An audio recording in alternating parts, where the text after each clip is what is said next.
अकेले रहने की 5 शक्तियां जो आपकी जिंदगी बदल देंगी। आत्मज्ञान, सेल्फ अवेयरनेस। जब तुम अकेले होते हो तो तुम्हारे पास खुद को समझने का समय होता है। तुम अपनी भावनाओं को पहचान पाते हो, अपने डर, सपनों और इच्छाओं को गहराई से समझ पाते हो। बुद्ध ने कहा था, अपने मन को शांत करो और तुम अपनी आत्मा की आवाज सुन पाओगे।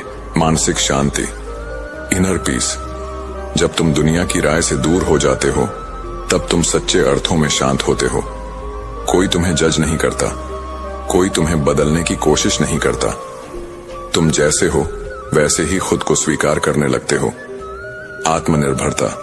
जो अकेले रह सकता है उसे किसी सहारे की जरूरत नहीं होती। वह खुद के साथ खुश रहना जानता है। यही आत्मनिर्भरता उसे हर मुश्किल में अडिग रखती है। गहरी सोचने की शक्ति, डीप थिंकिंग। बुद्ध कहते हैं, जब तुम अकेले होते हो तब तुम्हारे विचार सबसे गहरे होते हैं। यही वह समय होता है जब तुम जिंदगी के सबसे बड़े सवालों के जवाब खोज सकते हो। आत्मसम्मान और शक्ति, पावर और सेल्फ रिस्पेक्ट। अकेला व्यक्ति अपने फैसले खुद लेता है, अपनी गलतियों से सीखता है और अपनी ताकत पहचानता है। यही आत्मसम्मान उसे दुनिया के किसी भी दबाव से ऊपर उठा देता है। कैसे बनाएं अकेलेपन को अपनी सबसे बड़ी ताकत? खुद से दोस्ती करो। जब तुम खुद के सबसे अच्छे दोस्त बन जाओगे तो तुम्हें कभी अकेलापन नहीं सताएगा। ध्यान और आत्मचिंतन को अपनाओ। ध्यान सिर्फ एक अभ्यास नहीं, यह तुम्हारे मन को नियंत्रित करने का तरीका है। अपनी खुद की दुनिया बनाओ। किताबें पढ़ो, स्किल सीखो और खुद के साथ क्वालिटी टाइम बिताओ। लोगों की सोच से ऊपर उठो। जो लोग तुम्हें पागल, सन्यासी या अजीब कहते हैं, वे खुद अपनी भीड़ से कभी बाहर नहीं निकल सकते। अकेले रहकर खुद को मजबूत बनाओ। जितने भी महान लोग हुए हैं उन्होंने अकेले रहकर ही अपनी शक्ति को पहचाना। तो दोस्तों, वीडियो को लाइक करें और अपनी राय कमेंट में जरूर बताएं। दोस्तों, खुद को बदलने का सबसे सरल तरीका है उन जगहों पर चुप रहना जहां शब्दों से ज्यादा मौन की जरूरत होती है। मौन ही वह कुंजी है जो आत्म अधिकार और शांति का मार्ग खोलती है। नमस्कार दोस्तों, स्वागत है आप सभी का आपके अपने चैनल ट्रू लाइन पर। आइए कहानी शुरू करते हैं। बहुत समय पहले की बात है। मगध राज्य के छोटे से गांव में एक युवक रहता था जिसका नाम सबल था। वह बहुत ही अधीर और गुस्सैल स्वभाव का था। छोटी छोटी बातों पर बहस करना और हर बात का उत्तर तुरंत देना उसकी आदत बन चुकी थी। धीरे धीरे सबल के इस स्वभाव के कारण लोग उसे कतराने लगे।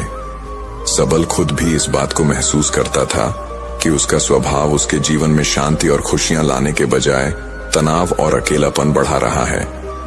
लेकिन वह समझ नहीं पा रहा था कि उस स्थिति से कैसे बाहर निकलना चाहिए। एक दिन सबल ने सुना कि पास के जंगल में गौतम बुद्ध का प्रवचन हो रहा है। बुद्ध के बारे में उसने बहुत कुछ सुन रखा था। उनकी करुणा, उनका ज्ञान और उनके द्वारा दी गई जीवन की शिक्षाएं। ये सुनकर सबल ने सोचा, शायद मुझे मेरे सवालों के जवाब वहां मिल जाएं। वह जल्दी ही प्रवचन स्थल पर पहुंचा। वहां बड़ी भीड़ जमा थी। गौतम बुद्ध अपने सरल और स्पष्ट शब्दों में जीवन की गहराइयों को समझा रहे थे। उसी समय बुद्ध ने सभा को संबोधित करते हुए कहा, यदि तुम अपने जीवन में सच्चा बदलाव लाना चाहते हो तो 10 जगहों पर चुप रहना सीखो। ये सुनकर सबल को कुछ आशा की किरण दिखी।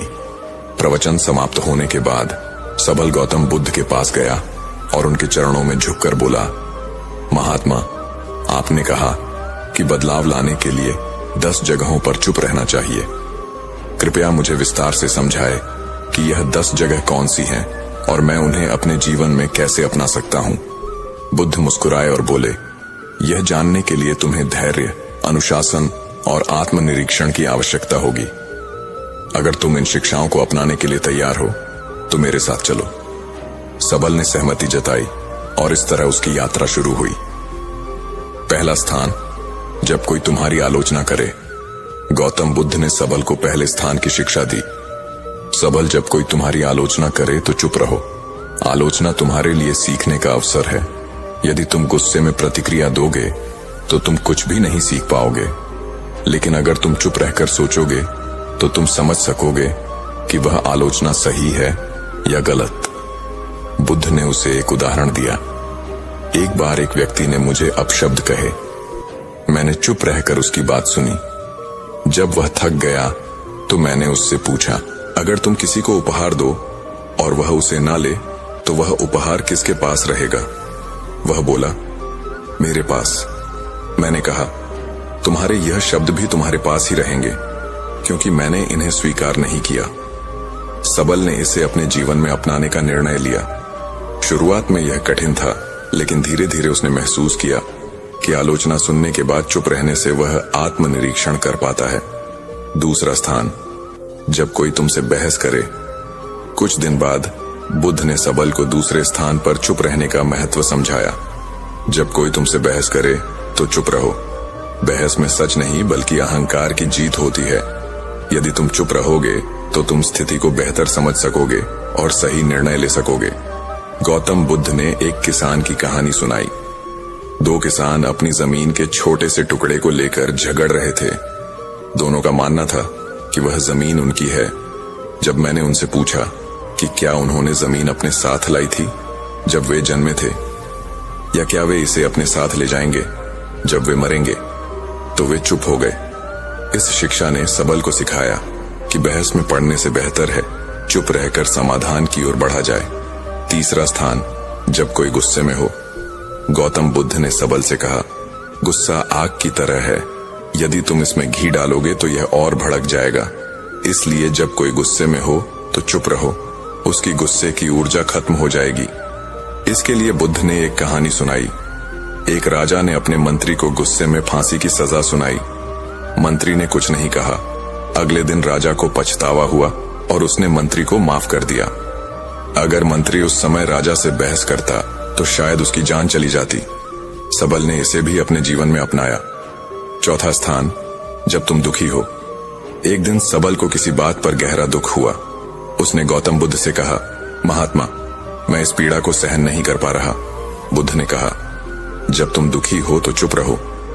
दुख तुम्हारे भीतर के बदलाव का द्वार हो सकता है। चुप्पी में तुम्हें अपने प्रश्नों के उत्तर मिल सकते हैं। बुद्ध ने उसे यह भी बताया कि दुख तुम्हें मजबूत बनाता है, बशर्ते तुम उसे समझने की कोशिश करो। पांचवा स्थान, जब कोई तुम्हें जानबूझकर उकसाए। गौतम बुद्ध ने सबल से कहा, जब कोई तुम्हें जानबूझकर उकसाए तो चुप रहना ही सबसे बड़ा उत्तर है। यह तुम्हारी शक्ति और धैर्य को दर्शाता है। बुद्ध एक साधु की कहानी सुनाई। एक बार एक साधु को गांव के लोग परेशान करते थे, लेकिन वह साधु हमेशा शांत रहता था। धीरे धीरे गांव वालों ने उसे तंग करना छोड़ दिया। उनकी चुप्पी ने उन्हें बदल दिया। छठा स्थान, जब तुम्हें दूसरों की मदद ना करनी हो। बुद्ध ने समझाया, हर जगह मदद करने की जरूरत नहीं होती। जब कोई तुम्हारी राय ना मांगे तो चुप रहना बेहतर है। यह शिक्षा सबल के लिए बहुत उपयोगी साबित हुई। सातवां स्थान, जब तुम्हें अपने ज्ञान पर घमंड हो। बुद्ध ने कहा, ज्ञान विनम्रता का आभूषण है। यदि तुम अपने ज्ञान का प्रदर्शन करोगे तो वह खोखला हो जाएगा। आठवां स्थान, जब कोई सत्य सुनने को तैयार ना हो। बुद्ध ने सबल से कहा, सत्य का मूल्य तब तक नहीं होता जब तक उसे स्वीकार करने वाला तैयार ना हो। ऐसे में तुम्हारे शब्द व्यर्थ होंगे और तुम केवल अपना समय और ऊर्जा खो दोगे।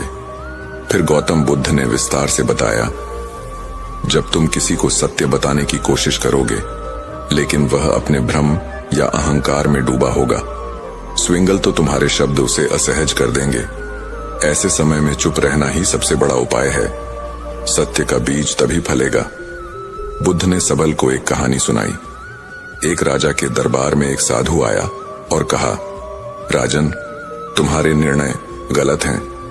राजा को यह सुनकर गुस्सा आ गया और उसने साधु को दरबार से बाहर फेंकने का आदेश दिया।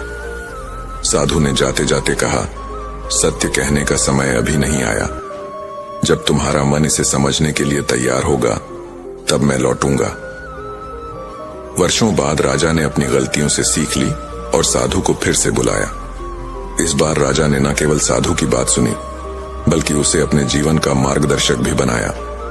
बुद्ध ने सबल को समझाया, सत्य का प्रभाव तभी होता है जब सुनने वाला उसे ग्रहण करने के लिए तैयार हो। नौवां स्थान, जब परिस्थितियां तुम्हारे नियंत्रण में ना हो। बुद्ध ने कहा, जीवन में कई बार ऐसी स्थितियां आती हैं जिन्हें तुम बदल नहीं सकते।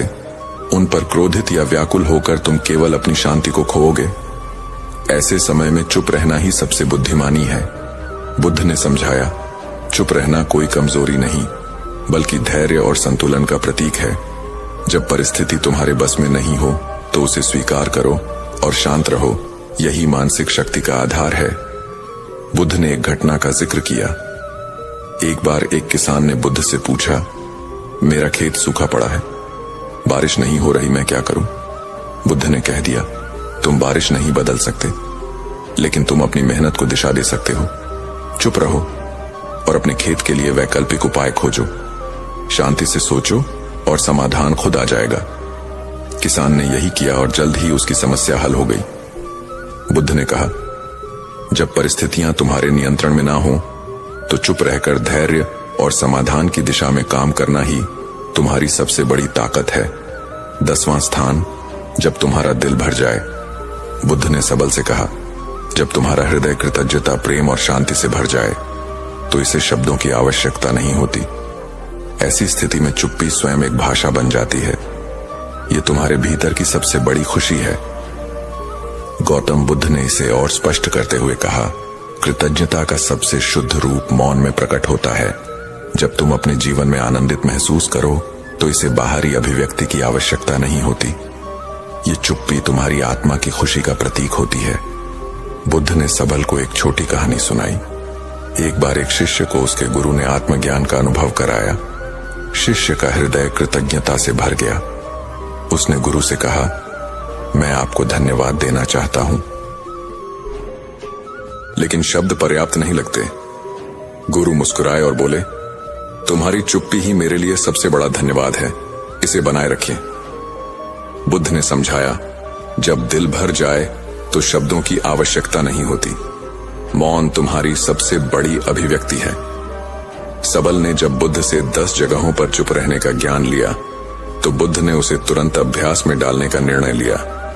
उन्होंने कहा, ज्ञान का मूल्य तभी है जब इसे जीवन में लागू किया जाए। मैं तुम्हें कुछ परीक्षाओं से गुजरने का अवसर दूंगा। इन परीक्षाओं से तुम सीखो कि चुप्पी वास्तव में तुम्हें कितना बदल सकती है। सबल ने सहमति दी और बुद्ध के मार्गदर्शन में अपने जीवन के इस नए अध्याय की शुरुआत की। गौतम बुद्ध ने सबल को एक गांव भेजा जहां लोगों को उसकी पुरानी आदतों के बारे में बताया गया। जैसे ही सबल वहां पहुंचा, लोगों ने उसे बुरा भला कहना शुरू कर दिया। गांव वालों ने कहा, तुम्हारे जैसे लोग कभी नहीं बदल सकते। तुम हमेशा दूसरों को दोष देते हो। तुम यहां क्यों आए हो?